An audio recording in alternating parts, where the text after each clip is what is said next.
Good morning. We're going to continue on with our poetry study. So turn to the poems that are on page 7 and 8. I'll share these and you can pause the video and stop and write your responses as we go if you'd like. The first poem is called The Wolf.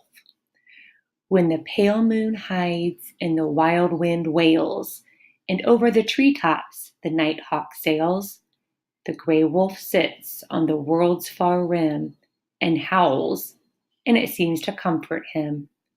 The wolf is a lonely soul, you see, no beast in the wood, no bird in the tree, but shuns his path in the windy gloom.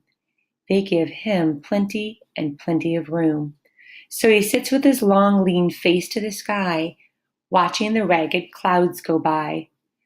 There in the night, alone, apart, singing the song of his lone, wild heart. Far away on the world's dark rim, he howls, and it seems to comfort him. You have a question that goes along with this. It says, how is Georgia Roberts Durston, the poet, depicting the wolf in her poem, The Wolf? Depicting means describing. Why is the wolf described like this? So think about what the author, how she's making him seem, how she's describing the wolf, and tell me why you think she'd be describing him in this way. So it's kind of a two-part question there. You may pause to answer.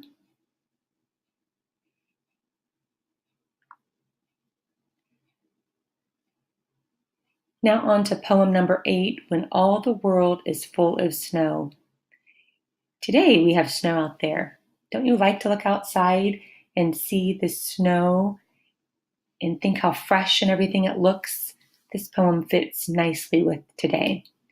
I never know just where to go when all the world is full of snow.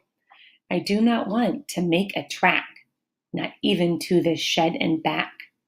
I only want to wait and watch and wait while snow moths settle on the gate. Think about what a snow moth might be.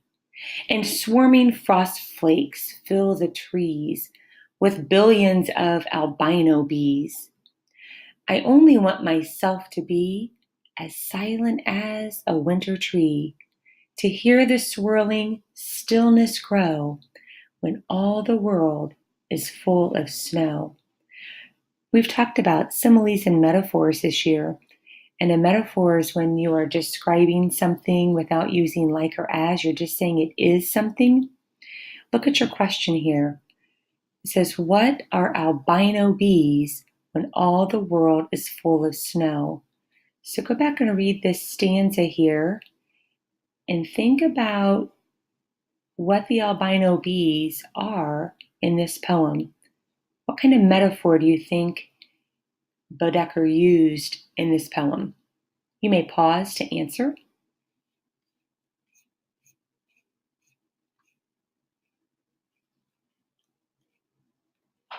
We're going to go on to poem number 9, called The Depression. We've talked a little bit about this when we've read some other books and in history about sometimes there's times when the economy and things are not going very well. There's job losses. After the Civil War, we talked about many people moving north because there just weren't jobs any longer. And there was the Freedmen's Bureau trying to help people. So we're talking about a time period here when it's talking about the Depression. We're not talking about, oh, I feel really bad, I'm depressed today. So think about that as we're reading. And there's a few questions to answer with it. We heard people were standing in bread lines in town. Everywhere people were begging for work and nothing much to be found. That much we knew, but we were fine, my sister and I, there on our grandmother's place. Living in the tenant's house, 3 rooms on a pasture hill. We had the grass, the trees, fresh air, the sky, and all those animals. We had a father who liked to farm, and a mother who built a bookcase, then filled it with books and dreams. People were begging for work. We were standing in lines for food. It was a terrible time for many, but we had everything, my sister and I. We were growing up rich. So your first question is overall, another word we say for that sometime is in general, what was the Depression like for the people? And how do you know that? So tell me what you think it was like for most people during the Depression, and tell me how you know. Maybe some text evidence would be helpful here. Your second question says, how did the narrator view the Depression in her eyes? She viewed it differently if you go back and reread the poem. She didn't view it like most people did. Look and see how she viewed it from her young little eyes as a youngster. You may pause and answer those.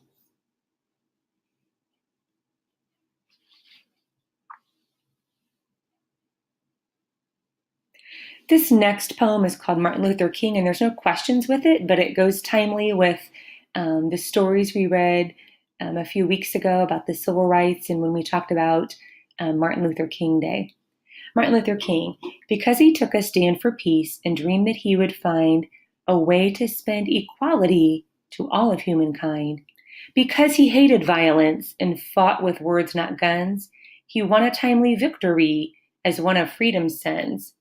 Because he died for liberty, the bells of history ring to honor the accomplishments of Martin Luther King. We'll move on to poem number 11, If I Find a Penny. The question ahead of time, I'll tell you, talks about a turning point. And what I want you to think about is sometimes when you're reading something, all of a sudden, there seems to be a sudden flip or a change or a turning point, either in a story or in a poem. And this particular poem has a turning point. And as I read it, when you get done, you ought to be able to notice it right away and then be able to write about it. If you find a penny, if I find a penny and give it to you, that means we'll both have a wish come true. A penny is like magic lying on the ground. It's like picking up a wish that's waiting to be found. So when I find one, I'll give you a penny. And if we're lucky, I'll give you many. I'll pick up your penny, won't let the trash man sweep it. But if I find $1, I'll probably keep it. So tell me about the turning point in If I Find a Penny. You may pause and answer that. The last one we're going to read today, and there's no question that goes with it, is poem number 12, In Between. I have 3 brothers, which I told you earlier in the year, and I'm one of the middle kids in our family. I have siblings older than me and some younger, so I'm one of those kids that's in between. Stop and think if you were one of those kids and you could relate to that too. In between. My sister goes out to the movies. My brother stays home in his crib. I'm too young to go with my sister and too old for wearing a bib. Too grown up to be babysat for, but too young to go babysit. So if there's one age that is lousy, I'll tell you for sure, this is it. Sometimes it stinks to be in between ages, doesn't it? That is all we're going to work on for today. Please bring your poetry booklet back to school, and we'll continue on tomorrow.